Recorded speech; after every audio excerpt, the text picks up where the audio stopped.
I was up here in the rectory a couple of weeks ago now, and I heard a police car come flying down Broadway, kind of near heading toward the end of the boardwalk, and then about a half a minute later, another siren, and then it kind of continued.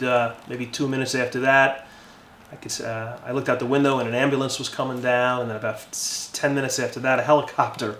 So it was sort of like, it was pretty clear, like something big was going on, something not good. And I was thinking how I kind of almost instinctively, when I hear a siren on any kind of an emergency vehicle, I kind of instinctively say a prayer to myself, just for the situation, whatever's going on, for the people involved. And I was thinking about that not too long ago, and kind of wondering, like, man, like why do I do that? Or, well, I know why I do it, because somebody's in need, but like, where did that come from? Somebody taught me that, and I don't remember being taught it. But there's no way I did that myself, and I know other people do very similar things. And I think what it's got to be is like when I was a really little kid, somebody said to me, when you hear a police car go by or an ambulance go by, you should just say a prayer. I usually say a Hail Mary. Somebody told me to do that when I was really little, and I was thinking about like prayers. Like, I don't remember not knowing the Hail Mary and the Our Father, basic prayers. And same point. Like, I think I was probably so young. My parents, my grandmother, she lived with us when I was a kid. Like, they taught us about who God was before we even probably had a full understanding or much of an understanding of who God is and who Jesus is. And I'm really grateful for that. That somewhere along the way, and it was early along the way, I was taught those things, and it wasn't in a classroom, and eventually it was in a classroom, but initially it was way before I was sitting in some desk. And just want to talk a little bit about, I guess, the way we're, as a church, we're teaching kids about God. And I think in some respects what we need to do is be real honest and maybe kind of self-critical. I think in a lot of cases we're not doing a great job.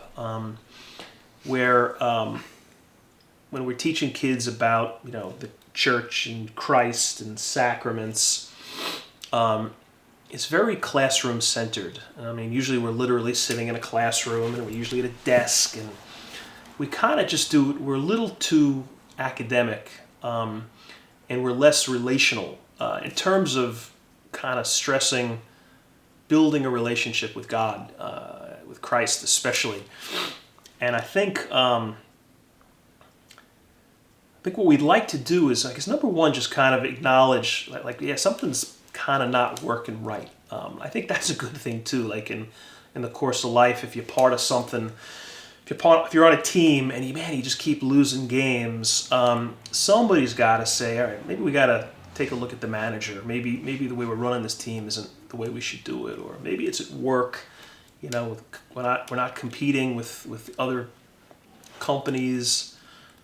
I think even in family life, and relationships are not what they should be. Like, I think if we're smart and we're honest, at times we say, okay, this isn't really working the way we want it to work.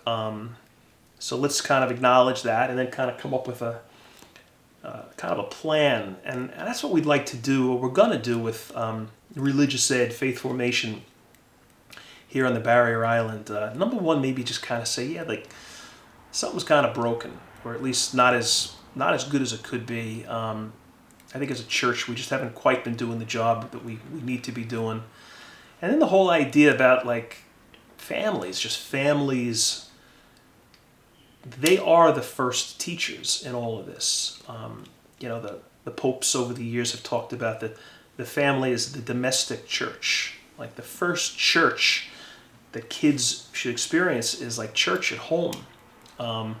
faith within the family, like, mom and dad teaching prayers and talking about faith, the reality of God in our lives, certainly church, being a part of it. So I think what we're going to try to do is maybe marry those two things, like the church piece and families being the first and primary teachers. And I think we have a pretty good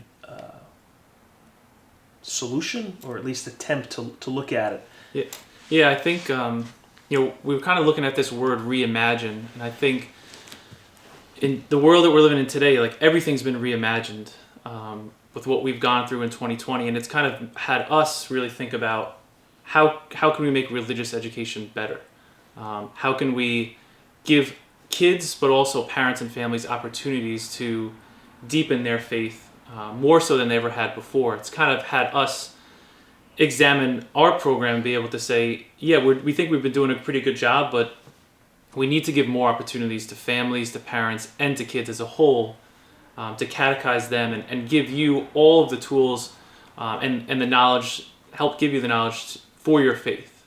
And that's kind of what we want to do on these Reimagining Religious Ed nights that we're offering, usually on a Tuesday night for the upcoming months. And the next one is Tuesday, November 17th. And at this night, we want to be able to meet as a community first and build a community amongst our young families throughout all grades, whether you're in kindergarten or 8th grade. We invite all parents to this night where we can help give you tools to take home with your family to deepen the faith at home. And when we're there, there'll be time for prayer. There'll be time for you to listen to maybe an inspiring talk, something that maybe you haven't heard about in years, and you'll be able to take that home to your kids and spread the faith at home as a family. Whether you are your child's in person this year learning, or like most of you are learning at home, we want to be able to give you those opportunities to go home and talk to your children about the faith and reimagining religious ed. These nights, I think we'll be able to do that on those nights. I think sometimes we, people who are doing religious ed kind of formally, we can get frustrated because we think that, or maybe, we'll even say like, parents don't care, they're not interested in God and church, and we get frustrated. And I think we're realizing, maybe some of that may be true, but I think a lot more than that would be this, and it's that, I think you just kind of said it, like, in some cases, we're just not sure how we're supposed to teach our kids about Jesus.